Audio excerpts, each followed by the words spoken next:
अस्सलाम वालेकुम। बड़ी इंटरेस्टिंग सूरत हाल है जी। 8 जजेस ने अपने आप को बड़ा ज़बरदस्त किस्म का मुतनाज़ा किया है। पहले ही वो मुतनाज़ा थे, लेकिन अब ये जो वजाहती बयान आया है ना, उसने तो आखिर कर दिया है। अच्छा, कुछ लोग जो है वो ये बात कर रहे हैं कि जब जब वो गीदड़ की मौत आती है ना, वो शहर की तरफ भाग जाता है या भागता है। वहां पे फिर हाकी डंडा बिसोला बेलचा सब कुछ होता है, रास्ता। तो शहर वाले, फिर आपको पता है शहर वाले होते हैं। शहर में बस ये होता है ना कि हर किस्म का औजार मिलता है, वहां पे हर किस्म की खाने पीने की चीज तैयार मिलती है। गांव देहातों में ये जरा फैसिलिटीज कम हुआ करती थी, अब तो मेरा ख्याल है कि सूरत हाल कुछ और हो गई है। लेकिन ये गीदड़ वही वाला है जो शहर की तरफ भागा, या ये 8 गीदड़ वही वाले हैं। देखें, आईनी तरमीम का होना या ना होना ये पार्लियामेंट की स्वाबदीद होती है और ये उसका काम होता है। और ये पूरी दुनिया जानती है कि पार्लियामेंट जवाबदेह भी होती है, और उनका एक खास नंबर पूरा करके तो उनको ये सहूलत हासिल है। पाकिस्तान के अंदर क्या हुआ कि पिछले कुछ दौर के अंदर, जैसे साकिब निसार साहब का था, और 2018 का जब इलेक्शन हो रहा था तो उन्होंने बताया कि जनाब, हर पार्लियामेंटेरियन का जो उम्मीदवार है वो पहले ये वाला दस्तखत करेगा कि जनाब मैं ताबे फरमान रहूंगा। मैं यानी कि मफलूज किस्म की उन्होंने एक पार्लियामेंट बनाई, और ये बजाते खुद जो उन्होंने ये सारे अहकामात किए, ये आईन पाकिस्तान से, इस मुल्क से, इस अवाम से गद्दारी है।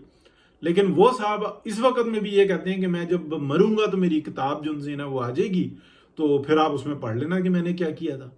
बाकी मैं किसी को जवाब दे नहीं हूं। मैं नौजुबिल्लाह अस्तगफिरुल्लाह खुदा का बेटा हूं, यानी कि मैं किसी भी किस्म का कोई जवाब दे नहीं हूं। हालांकि आइन ऐसी कोई गुंजाइश नहीं देता। आइन में सब जवाब दे होते हैं। आइन का मतलब ही यही है, यानी कि उसके अंदर तरतीब बनाई गई है। और ये किसको इख्तियार दिया गया? ये अवाम को, यानी कि अवाम के नुमाइंदे जो होते हैं ना, जो रिप्रेजेंटेटिव होते हैं, तो वो जो इंसान है ये सारे काम करते हैं। इस वक्त में जो सूरत हाल बनाई गई, यानी कि जब कुछ जजेस को पता लगा कि यार इस तरीके से तो ये आईनी तब्दीलियां कर रहे हैं, और इस वक्त में जो भयानक सूरत हाल है, जैसे ही इसके ऊपर से तवज्जो हटेगी तो हमारी जो करप्शन है, जो हमारी काला धन है, उसके ऊपर बात आ जाएगी। सेम मैं बात करते हुए कभी भी हमेशा मैंने एक बात की है कि ये जो जो कुछ भी हुआ है ना, ये बाजवा डॉक्ट्राइन को छुपाने के लिए पाकिस्तान की स्टैब्लिशमेंट ने खराबियां के अंबार लगा दिए, और ज्यादा खराबियां कड़ी कर दी। तो ये जो इस वक्त में हो रहा है ना, जजेस जो कर रहे हैं, उनको भी इस बात का खौफ है कि एक तो बस हमारी नौकरी, बाकी पूरा पाकिस्तान जहन्नुम में जाए। हम, हमारे बच्चे, हमारी याशियां, हमारे दोस्त, बाकी कोई मसला नहीं है। बाकी हाँ, जबानी जमा खर्च जो मर्जी कर लो, एक एक दिन को ये जो इंसान, एक एक प्रोटोकॉल को ये इंजॉय करते।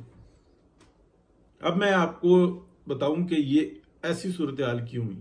एक तो ये जो डॉक्ट्राइन के पीछे की जो साइंस थी ना, वो बहुत सारे लोगों को समझ में आ चुकी हुई है।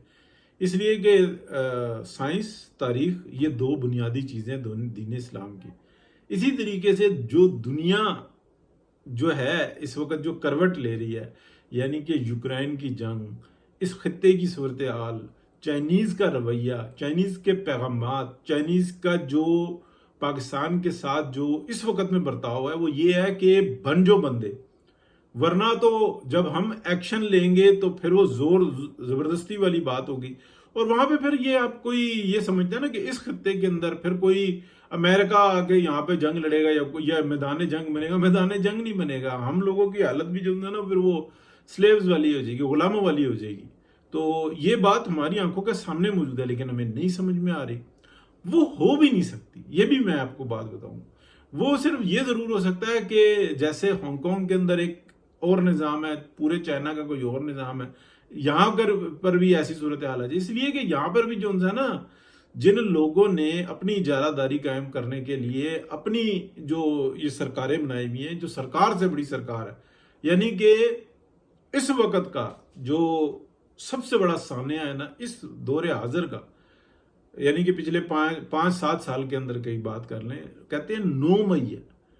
और मेरी आप दर्जनों के हिसाब से व्लॉग्स देख लें, दर्जनों के हिसाब से मैंने बार बार ये बात कही कि जो इंटेलेक्चुअल्स हैं वो ये कहते हैं 8 फरवरी बड़ा सानिया, जब यानी कि एक पाकिस्तान का एक लीडर जो कि बिल्कुल तैयार था पाकिस्तान को संभालने के लिए, जिसको मिन्नत तरला करके और पूरी गारंटीज के साथ लाया गया कि भाई आप आओ, आपकी सियासत अरूज पर है, आप इलेक्शन भी जीते हुए, अब कौम भी आपको बुला रही है, वापस बुलाकर या वादा लेकर पहले उसके भाई के हाथों जलील करवाया गया, फिर उसके बाद पूरे निजाम को बर्बाद किया गया, फिर 8 फरवरी को जो ये था कि सिर्फ सादा अक्सरियत आ जाए तो हम इस मुल्क को संभाल लेंगे, ठीक है। और ये बात एक दफा नहीं, सैकड़ों दफा, या सैकड़ों ज्यादा जाती है, दर्जनों बार आप मेरे व्लॉग्स में देखेंगे कि 8 फरवरी को ही अगर इलेक्शन का रिजल्ट आ जाता 8 बजे, 9 बजे, 10 बजे कि भाई ये वाज़ेह अक्सरियत आ गई है, उस ही दिन अहकामात जारी होना शुरू हो जाते, इस पाकिस्तान की काया पलट जाती। लेकिन हैरानगी थी कि यार ये क्या हो गया, इस मुल्क को किस जहन्नुम में झोंक दिया गया। एक ये 8 जज जिनको अपने मुस्तकबिल, अपनी नौकरियां, अपने बच्चे, अपने माल की पड़ी हुई है, सेम सूरत हाल अगर आप देखें तो पाकिस्तान की स्टैब्लिशमेंट ने उस वक्त में यही किया।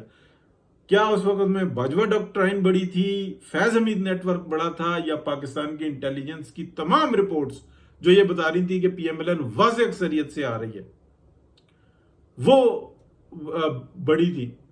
बात तो उसके ऊपर होनी चाहिए। लेकिन इससे पहले कि कोई जेन्युइन सवाल करे, असल जो ना मसले को छुपाने के लिए और ऐसे कट्टे खोल दिए जाते हैं। बहरहाल बातें दो हो गई।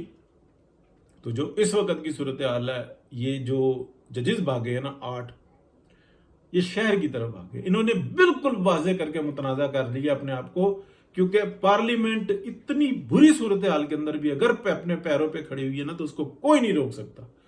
तोड़ जोड़ करना, बंदे इधर से उधर करना, ये तमाम जमहूरियत के अंदर ये उसके इकदाम होते हैं। ये सुप्रीम कोर्ट का, ये हाई कोर्ट्स का, ये नैब कोर्ट्स का, ये इंटेलिजेंस एजेंसियों का, ये फौज का, किसी का कोई ताल्लुक नहीं है इससे। ये पाकिस्तान के रिप्रेजेंटेटिव होते हैं, पाकिस्तान के नुमाइंदे होते हैं, जिनका ये काम होता है कि वो आइन साजी करें और फिर वो जवाबदेह भी होते हैं, वो अवाम में जाते हैं, वो जेलें भुगतते हैं, वो सजाएं काटते हैं अगर गलत काम करते हैं तो।